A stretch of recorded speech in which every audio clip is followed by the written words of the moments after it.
సూర్యాపేట జిల్లా మేళ్లచెరు మహా సిమెంట్స్ ప్రాంగణంలో కళ్యాణ వెంకటేశ్వర స్వామి బ్రహ్మోత్సవాలు వైభవంగా కొనసాగుతున్నాయి. 5వ రోజు స్వామివారిని అశ్వవాహనంపై ఊరేగించారు.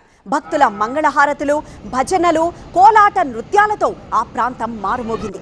అశ్వవాహన సేవతో పాటు ధోపోత్సవానికి మైహోం అధినేత రామేశ్వరరావు, జనరల్ మేనేజర్ రామ్మోహన్ రావు దంపతులు హాజరయ్యారు. ఇక బ్రహ్మోత్సవాల్లో 5వ రోజు అంగరంగ వైభవంగా తిరువిధోత్సవం జరిగింది. అహోబిలం స్వామి భగవద్ రామానుజాచార్య వారి అష్టోత్తర నామార్చనను నిర్వహించారు.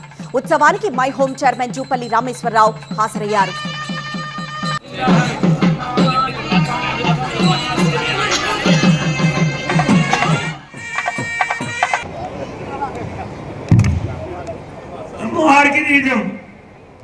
ఇది మాత్రం అదే